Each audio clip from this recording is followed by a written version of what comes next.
বন্ধুরা আজকে তো 12 তারিখ হয়ে গেল। কারা কারা অন্নপূর্ণা ভান্ডার পেয়েছো, লক্ষ্মী ভান্ডার কেউ পেয়েছো? ধামা চাপা করে দিয়েছে। ওর নাম শুভেন্দু অধিকারী। এমন ভাই ধামা চাপা করবে তোমরাও বুঝতে পারবে না। তোমার বউয়ের পোঁত তোমার পেছন দিয়ে মেরে চলে যাবে, বলে আমি মারিনি তো, আমাকে ভোটটা দেবেন। হ্যাঁ দাদা, হ্যাঁ দাদা, তোমার বউয়ের পোঁত ওদিকে মেরে দিয়েছি কিন্তু। এরকম বলে পোঁত মেরে দিয়েছে তোমার সামনে, বলে দাদা আমাকে ভোটটা দেবেন।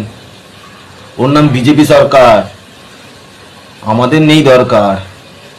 ঠিক আছে, কারা কারা লক্ষ্মী ভান্ডার পেয়েছো, অন্নপূর্ণা ভান্ডার পেয়েছো? অন্নপূর্ণা ভান্ডার যা হয়ে গেছে হয়ে গেছে, আর দেবে না, ও দেওয়ার লোক না। আর একটা কথা বলি, আমি প্রোটেকশন করছি বলে, মেয়েদের বলছি বলে, অনেক মেয়েদের হচ্ছে গাঁড় ফেটে আলুর দাম, গাঁড় ফেটে যাচ্ছে তাদের। তারা কমেন্ট উল্টো বলে, তুই পাচ্ছিস নাকি, আমি ছেলে, আমি ছেলে হয়ে কেন পেতে যাবো? তোরা মেয়ে, মেয়েদের শত্রু। তোরা মেয়ে হয়ে মেয়েদের শত্রু, মেয়েদের হয়ে ছেলেরা প্রোটেকশন করছে, তাও তোদের গায়ে লাগছে। তোরা মেয়ে নাকি? শুভেন্দুর হচ্ছে, আমি প্রোটেকশন করতে এসেছি, আমি মেয়ে ছেলে বুঝি না। ঠিক আছে, আমি যেটা ন্যায্য সেটাই বলি, আমি কারোর দালাল না। আমাকে দেবে তোর বাবা, তোর বাবা বিজেপি বাবা তোদের দিচ্ছে না, আমাকে দেবে? আর আমাদের দরকার নেই ভাই।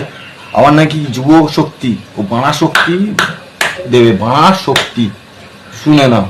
যা বুঝতে পারছি, অন্নপূর্ণা ভান্ডারের টাকা যাদের অ্যাকাউন্টে ঢুকেছে তারাই হচ্ছে আসল অন্নপূর্ণা, আর আমরা হচ্ছে সব পুতনা, রাক্ষসী, শাকচুন্নি এইসব। ফেসবুকে সব জায়গায় দেখছি একই কথা, সবাই বলছে 3,000 টাকা ব্যাংক অ্যাকাউন্টে ঢুকে গেছে। আচ্ছা, আপনারা যে এই কথাগুলো বলছেন, এই তথ্যগুলো যে সোশ্যাল মিডিয়াতে আনছেন, তার কতটা সত্যতা আছে?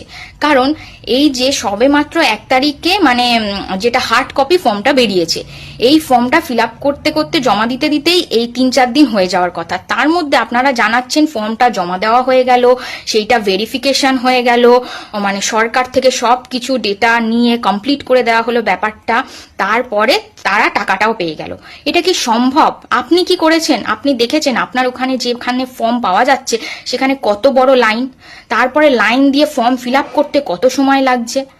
তাহলে যারা এই তথ্যগুলো দিচ্ছেন সেটা কি ঠিক হচ্ছে? সমস্ত যারা এই সমস্ত ভুলভাল কথাগুলো বলছে তারা কোনো পার্টির স্বার্থেই এই কথাগুলো বলছে। আর যদি সত্যি অন্নপূর্ণা ভান্ডারের টাকা ঢুকে থাকে তাহলে প্রমাণ সহ তারা যেন বলে, প্রমাণ ছাড়া এসব কথা বলা ঠিক হবে না। আপনারাই যাচাই করুন। ভাই, অন্নপূর্ণা যোজনার টাকা আর এই আকাশের মেঘ দুটোর একই অবস্থা। কেউ বলছে 8 তারিখে ঢুকবে, কেউ বলছে 10 তারিখে ঢুকবে, আর কেউ বলছে 12 তারিখে ঢুকবে।